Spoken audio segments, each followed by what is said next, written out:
High Overlord Zarlax, the self-proclaimed unyielding fist of the Empire, sat upon his throne of polished obsidian aboard the dreadnought Eviscerator. Around him, a council of lesser overlords murmured amongst themselves, their deep, reverberating voices laced with both boredom and contempt. The topic of discussion: an upcoming diplomatic meeting with an Earth envoy. Zarlax exhaled a long, drawn-out sigh of irritation. "Why," he asked, his voice a guttural rumble, "do we even entertain these creatures? Their technological achievements are a joke, their culture a bizarre amalgamation of contradictions, and their leaders," he sneered, waving a clawed hand, "they have no sense of proper hierarchy." One of his advisors, a gaunt, silver-skinned alien named Korthax, nodded solemnly. "It is merely a formality, High Overlord. The humans requested this meeting with an absurd level of insistence. If nothing else, it amuses me to watch them grovel." The room filled with dark laughter. "Very well," Zarlax said.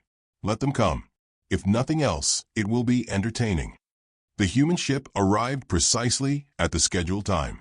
A modest diplomatic vessel, sleek and utilitarian. It was utterly dwarfed by the looming Imperial dreadnought. The Overlords did not send a formal escort. Instead, they permitted the human craft to land in the designated docking bay, where a contingent of heavily armed Imperial guards stood waiting. The ramp descended with a slow hiss of decompressing air. Then, a single figure strode forth. Ambassador Claire Mitchell was not an imposing woman. Slight of frame, middle-aged, with a sharp gaze that missed nothing, she carried herself with a confidence that immediately unsettled the Imperial guards. She wore Earth's standard diplomatic uniform, dark blue, with a modest pin of the United Nations insignia on her lapel. She had no guards, no entourage, and most notably, no visible fear. Zarlax's advisors had described human diplomats as eager to please and pliable. Claire looked neither. Two guards stepped forward to frisk her. She raised an eyebrow. "Really?" she asked, her voice carrying the amused exasperation of a parent dealing with an unruly toddler.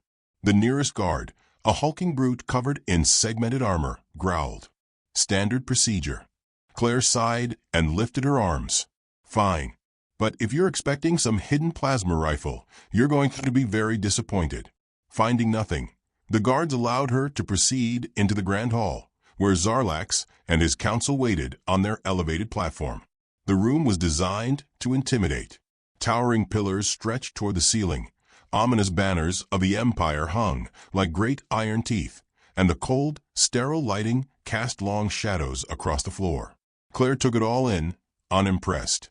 Zarlax leaned forward. "You are the representative of Earth?" Claire nodded. "Ambassador Claire Mitchell. A pleasure, I'm sure." The Overlords exchanged glances. The tone was wrong. Humans were supposed to be meek in the face of superior power.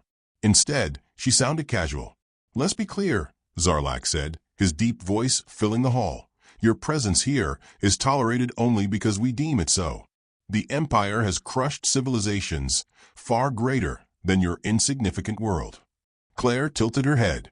"Oh, is this the part where you monologue about your military superiority? Because I gotta tell you, I've heard better villain speeches in Saturday morning cartoons." A long silence filled the hall. Zarlax's clawed fingers tightened against his armrest. "You mock us." "Not intentionally," Claire said. "It's just that humans tend to have a different perspective on things. So let's talk business, shall we?" Korthax, watching from aside, leaned toward Zarlax. "I do not like this one," he muttered. Zarlax grunted. "Nor do I." Claire clasped her hands behind her back. "Earth recognizes that the Galactic Empire has interests in our solar system. However, we'd prefer a mutually beneficial relationship rather than, outright hostility. Trade, cooperation, diplomacy, those sorts of things." Zarlax's lip curled. "You expect us to treat you as equals." Claire smiled. "I expect you to act in your own best interest. You see, humans have this little thing called stubbornness. We don't react well to threats. We tend to fight back, and while I'm sure your empire has done a lovely job conquering all sorts of species, I guarantee you've never dealt with anything quite like us." Another silence. Zarlax's nostrils flared. You would do well to remember your place, human. Claire nodded. Sure. Right after you remember yours. Gasps rippled through the council. The Imperial guards tensed. Zarlax rose from his throne, his massive frame casting a long shadow over Claire. You dare speak to me this way?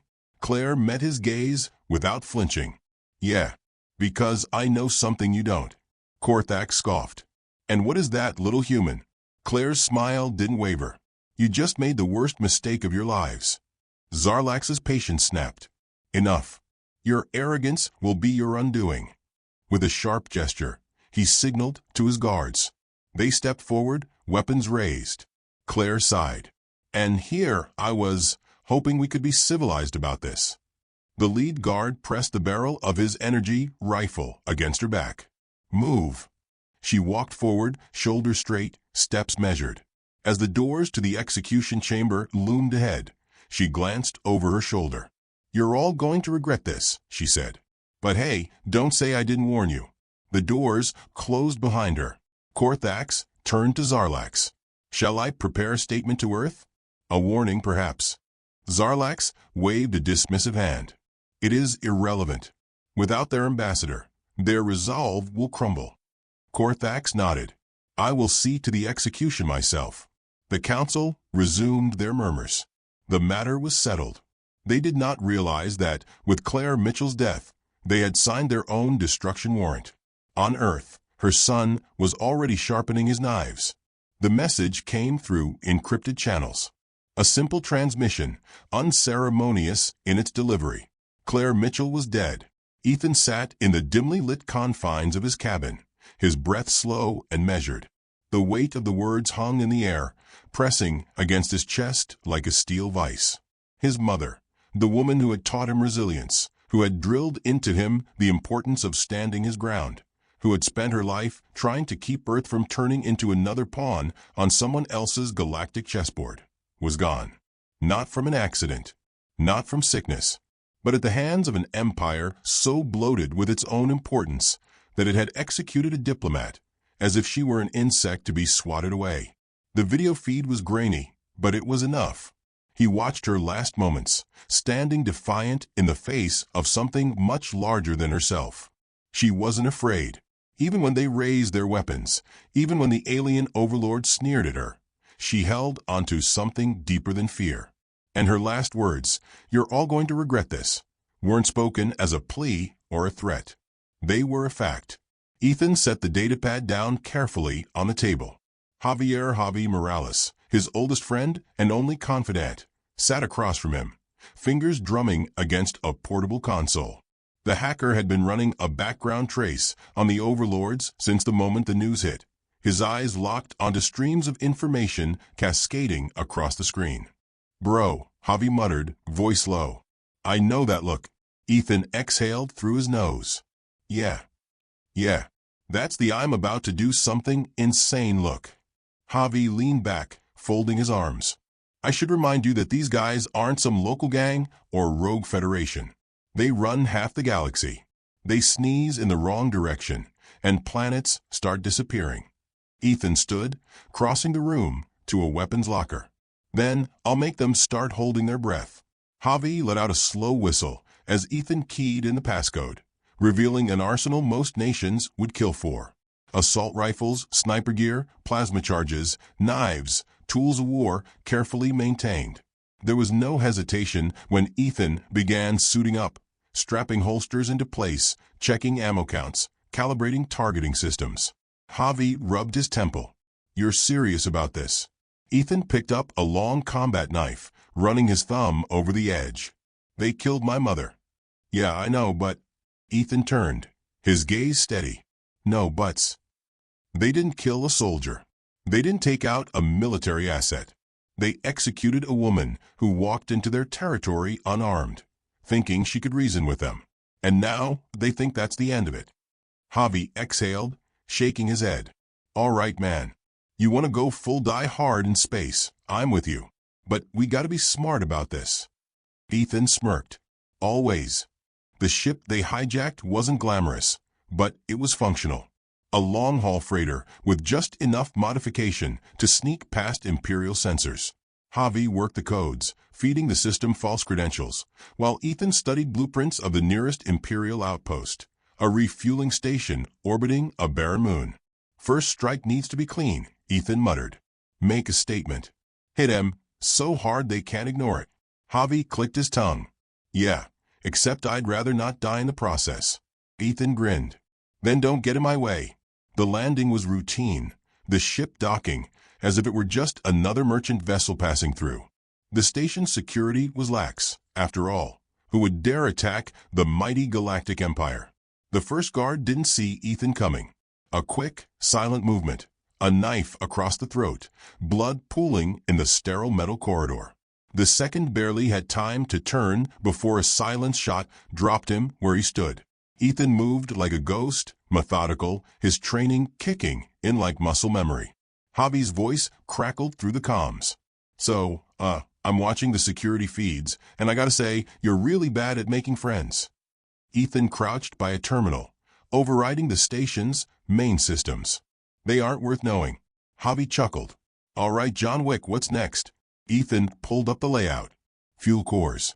If I rig them right, this place turns into a fireball." Cool. Love the plan. But, fun fact? You just triggered a station-wide alert. Klaxons wailed. Automated defenses whirred to life. Across the corridors, heavily armed soldiers mobilized. Ethan clicked his tongue. "Guess we're doing this loud." The first wave came fast. Ethan met them with a hail of gunfire, weaving between cover, each shot precise. The aliens weren't used to humans fighting like this. They expected hesitation, fear. Instead, Ethan was relentless, moving with the kind of efficiency that spoke of years spent in war zones. A squad of guards tried to flank him. He ducked behind a bulkhead, yanking a grenade from his belt and tossing it without looking. Javi's voice in his ear. Oh, that was sexy. The explosion rocked the station. Ethan pressed forward, cutting through opposition like a blade through paper. The Empire had power, technology, numbers, but they weren't ready for someone like him. Minutes later, he reached the control room. Javi had already disabled the locks, and Ethan strode inside, stepping over the body of the officer who had tried to lock the doors. He activated the transmission array, setting it to an open broadcast. The Overlords needed to hear this. Ethan stepped into view of the camera, his face hard, eyes dark with promise. "My name is Ethan Mitchell. You killed my mother." Silence. Across the Empire, the transmission spread like wildfire, broadcasting to military command, high-ranking officials, even civilians in distant systems. Ethan leaned forward. "She came to you in peace. You answered with execution. So now, I have one message for every one of you sitting on your golden thrones thinking this is over." His expression didn't change. His voice didn't waver. "I'm coming for you." With a press of a button, he sent the signal to the fuel cores. Explosions rocked the station, fire erupting through the structure as Ethan sprinted for the hangar. Javi's ship was already prepped, engines hot. "I assume that's our cue to leave." Ethan leaped aboard just as the station buckled, torn apart by fire and shrapnel. They shot into space, watching as the outpost crumbled in their wake. Javi grinned. "I think they got the message." Ethan sat back, exhaling slowly. This was just the beginning. The Galactic Empire had never known fear. It had never needed to. For centuries, it had crushed civilizations with the sheer weight of its power, its war fleets blotting out suns, its rulers issuing decrees that shattered planets without hesitation. It had no natural predators, no rivals that had not already been subdued. Until now. The first reports arrived in the Overlords' command chambers with all the urgency of a supernova. A minor human, an inconsequential creature by all strategic accounts, had infiltrated an Imperial station, wiped out its personnel, and turned it into a fireball in space.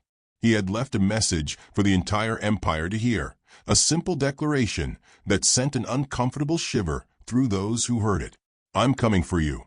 Zarlax crushed the armrest of his throne in his grip as the transmission replayed before him. The room, filled with his most trusted warlords and advisors, was silent. Not out of respect, out of disbelief. A single human had done this. A single human had bypassed their defenses, slaughtered their guards, and left an unmistakable challenge in his wake. Korthax, his ever-loyal strategist, stepped forward, his voice carefully measured. This is unusual. Humans have never displayed this level of aggression before. Zarlax turned his burning gaze upon him. You call this unusual? This is a humiliation, a disgrace. Another of his generals, a thick-shelled brute named Morvax, grumbled from where he stood. This must be an anomaly. One rogue soldier cannot possibly pose a threat to the might of the Empire. The chamber was filled with the murmurs of agreement. Zarlax was less convinced. The human had destroyed one of their outposts with ease. If he had done it once, he could do it again. And he had made it very clear he would do it again. Korthax brought up the security footage, displaying the massacre aboard the station. The human moved through the halls like a specter, efficient and ruthless. The Empire had always viewed humans as fragile things, creatures of flesh and bone that could be broken as easily as they could be cowed. And yet, here was one tearing through their ranks, as if he had been bred for war. The Empire has made a miscalculation, Zarlax muttered. Morvax scoffed. Surely you do not mean to imply that this human is a true threat. Zarlax turned his head slowly. I mean to say that we killed his mother, and he is willing to burn our empire to the ground for it. A heavy silence followed. Korthax steepled his fingers. What would you have us do, my lord? Zarlax stood, his cloak billowing behind him as he descended from the throne. Put a bounty on his head. Something obscene. I want every hunter in the galaxy chasing him. I want his name whispered in every slum, every outpost, every backwater world. He is not to be given the chance to strike again. Korthax nodded. And if the bounty fails? Zarlax's lip curled. Then we send our best. Across the Empire, the hunt for Ethan Mitchell began. Ethan had always expected the Empire to react. He hadn't expected them to react this fast. Javi's console was lighting up with alerts, and every bounty board in known space now displayed his face, plastered under an obscene reward, enough credits to buy entire planets. It wasn't just a death mark. It was a declaration. You see this? Javi whistled, shaking his head. Bro, they want you bad. Like, sell your grandma for a chance at the money bad. Ethan smirked as he cleaned his rifle. Good. Javi gaped at him. Good? What part of this is good? Ethan snapped a magazine into place. Means they're scared. Javi pinched the bridge of his nose. It also means every bounty hunter, merc, and desperate idiot in the galaxy is about to come crawling out of the woodwork to put a bullet in your head. Ethan slung the rifle over his shoulder. Then I better be ready. The first hunter came within hours. A 7-foot reptilian brute with cybernetic arms, a reputation for bringing in high-profile targets, and a penchant for theatrics. He found Ethan on a remote space station, cornered him in a docking bay, and spent a solid 30 seconds monologuing about how honored he was to be the one to claim the bounty. Ethan shot him mid-sentence. The second hunter was craftier, a cloaked assassin, silent as a shadow, who had likely expected Ethan to be unprepared. The fight lasted longer, a blur of blades and counterattacks, until Ethan buried a combat knife into the assassin's throat and left him slumped against the station walls. The third hunter never even got close. Javi rigged the ship's exterior with proximity charges, and the poor fool was turned into a vaporized smear the moment he attempted to board. It didn't take long before the Empire realized that conventional hunters weren't going to cut it. On the command deck of the Dreadnought Eviscerator, Zarlax watched as his elite soldiers assembled before him. These were not mere bounty hunters. They were the Empire's most fearsome warriors, trained to extinguish threats before they could ever become true problems. This human has made a mockery of us, Zarlax intoned, his voice heavy with promise. I am done allowing him to dictate the course of this conflict. He dies now. The warriors saluted in unison before boarding their ships. Ethan had known it was only a matter of time before the Empire stopped playing games. When the first warship came out of hyperspace on his tail, he felt something almost akin to satisfaction. The fight was coming to him now. Javi's hands flew across the ship's controls. Ethan? That's a lot of firepower they just sent." Ethan calmly checked his weapons. "How long until they open fire?" Javi watched as targeting systems lit up across the board. "I'm gonna say right about now." The ship lurched violently as the first shots hit. Ethan tightened his grip, bracing himself as Javi pushed their engines to the limit. "They're not messing around," Javi muttered. Ethan peered at the display, analyzing their approach patterns. "They're predictable." Javi gave him a look. "Oh, sure, predictable. Totally the word I'd use for an elite kill squad." Ethan reached for his gear. "Get me close." Javi blinked. "Close? To the guys trying to murder you?" Ethan gave him a dry look. "Yes." Javi muttered a string of curses before adjusting their trajectory. As they neared the enemy ship, Ethan suited up, gripping the harness, as the airlock prepared for manual deployment. He'd done this before. He knew the timing had to be perfect. As the ship aligned, Ethan launched himself into the void. The enemy vessel loomed ahead. He activated his thrusters at the last second, hitting the hull hard. With practiced efficiency, he breached the ship, cutting through airlocks, entering a hallway filled with soldiers waiting for him. He grinned. It was a slaughter. The Empire had never faced a human like him before. They didn't know how to react to his unpredictability, his refusal to fight within their rules. He used the ship's own design against them, setting off internal explosions, locking doors to funnel them into kill zones, striking with a kind of ruthless precision only someone who lived for combat could. Within minutes, the ship was his. Javi's voice crackled in his ear. I don't know how, but I think you just stole their flagship." Ethan glanced at the bridge, bodies strewn across the floor. "Then let's send them a message." The transmission reached Zarlax moments later. His own warship, now under enemy control. And on the screen, standing among the carnage, was Ethan Mitchell. "You keep sending them," Ethan said, voice calm, dangerous. "I'll keep killing them." The screen cut to black. For the first time in his reign, Zarlax felt something unfamiliar. Dread. The Galactic Empire's core command station loomed in the void like a metallic god, its immense size dwarfing the fleet that surrounded it. This was the heart of imperial power, the seat of High Overlord Zarlax, and the place where the reign of terror had begun. It was also where Ethan Mitchell would end it. He sat in the pilot's chair of the hijacked warship, watching the approach vector as alarms screamed across the fleet. His presence had been detected the moment he exited hyperspace, and the Empire was already scrambling, mobilizing every available ship to intercept him. The bounty on his head was meaningless now. They didn't want him captured. They wanted him erased. Javi's voice crackled through the comms. Buddy? I don't want to alarm you, but that's a lot of firepower pointed at us." Ethan toggled the weapon system, a cold smirk forming. "Then let's make sure it's not pointed at us for long."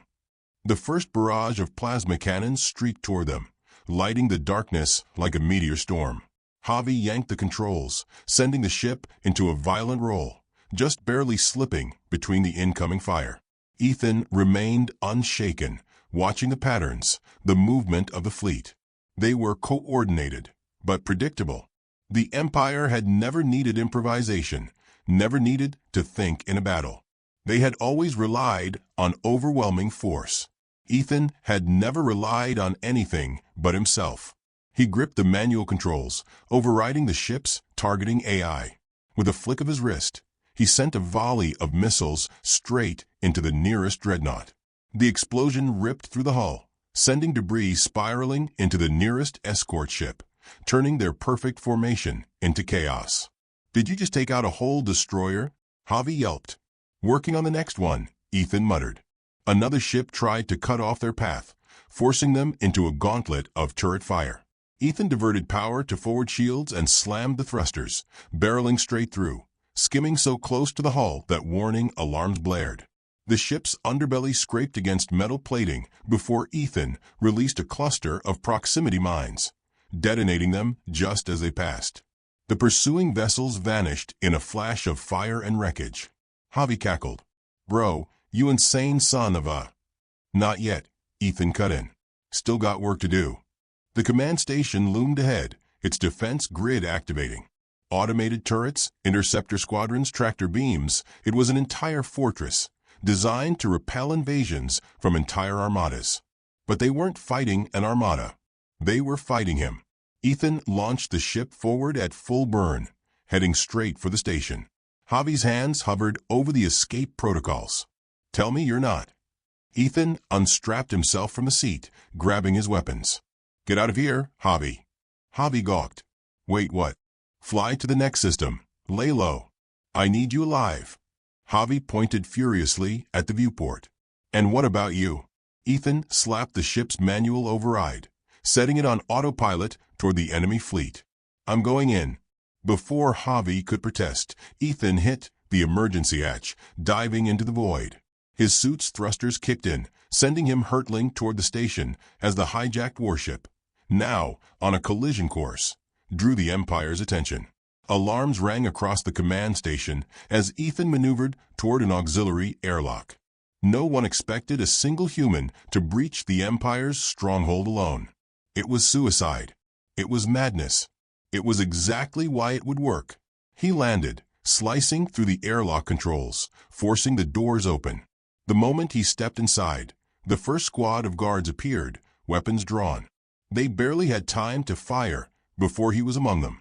A shotgun blast tore through the first soldier's chest. Ethan pivoted, driving his combat knife into the throat of the next.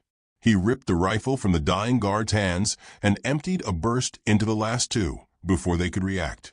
The station's corridors stretched ahead of him, sterile and gleaming, filled with more soldiers scrambling to intercept. Ethan welcomed them. They fought like they had trained for coordinated warfare, relying on numbers on tactics. He fought like war was his natural state. Bullets and plasma fire filled the halls. Ethan moved like a predator, ducking, rolling, weaving between bodies, using them as cover. A grenade hit the floor behind him. He kicked it forward mid-run, sending it back into the enemy ranks just before it exploded. Smoke and bodies scattered through the corridor. He kept moving. The throne room was ahead. Zarlax was waiting. The final doors slid open, revealing the High Overlord seated upon his massive throne, flanked by his personal guard. Unlike the others, these were not mere soldiers. They were warriors hand-picked from the deadliest ranks in the Empire. Each stood motionless, energy blades humming at their sides, their armor reflecting the cold glow of the chamber's lights. Ethan stepped forward, blood staining his combat suit, his rifle slung over his back, his knife dripping red in his hand. Zarlax rose, his towering form a mass of dark armor and coiled muscle. You have proven yourself persistent. His voice was slow, deliberate, filled with something that almost resembled admiration. But persistence is not victory. Ethan's expression remained unreadable. No, this is. He pulled a detonator from his belt and pressed it. Outside, in the void of space, the hijacked warship he had abandoned upon arrival, rigged with every last explosive Javi had managed to pack into its hull, detonated within the heart of the fleet. The shockwave tore through the surrounding ships, the impact shaking the command station itself. Zarlax's guards hesitated for a fraction of a second. It was all Ethan needed. He surged forward, closing the distance before they could react. The first warrior swung his energy blade, but Ethan ducked, driving his knife up under the armor, twisting deep. He wrenched the blade free and pivoted, catching another attacker by the wrist, and using their own momentum to flip them into the ground before firing a bullet straight through their skull. Zarlax watched unmoving as his finest warriors fell before him. Ethan stood among the bodies, breathing hard, his blade dripping, his rifle emptied.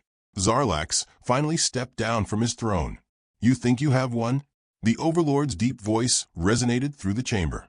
You have made yourself an enemy to an empire that spans the stars. You are one man, a mortal. Ethan exhaled slowly, rolling his shoulders. Yeah, but you made a mistake. Zarlax raised a brow. And what is that? Ethan wiped the blood from his blade with the torn cloth of a fallen guard. You killed my mother. Zarlax's roar shook the chamber as he charged, a massive energy hammer materializing in his grip. Ethan dodged the first swing, feeling the heat of the weapon scorch the air where his head had been a second earlier. He rolled, coming up fast, delivering a brutal strike to Sarlax's ribs. The Overlord barely flinched, retaliating with a backhand that sent Ethan skidding across the floor. Ethan spat blood, already back on his feet. Sarlax moved with terrifying speed, bringing his hammer down in a crushing arc. Ethan dove forward, inside the attack range, his blade flashing upward, finding the gap between the Overlord's armor plating. Sarlax's roar turned into a choked gasp. Ethan twisted the blade. The mighty High Overlord staggered. His hammer clattered to the floor. Ethan stepped back, watching as Sarlax fell to his knees, clutching the wound, his breath ragged. The Empire's greatest warlord looked up at him, with something he had never felt before. Fear. Ethan met his gaze. This is for her. He drove the knife into Sarlax's throat. The High Overlord collapsed lifeless. The Empire had lost its head. Ethan turned, stepping over the bodies, making his way toward the exit. The station was crumbling, alarms blaring, panic spreading through the Imperial ranks. Javi's voice came through the comms. "Tell me you're not dead." Ethan smirked. Not today. He stepped into the escape pod, launching into the void as the Empire's great command station burned behind him. The galaxy would remember this day, the day a single human had brought the Empire to its knees.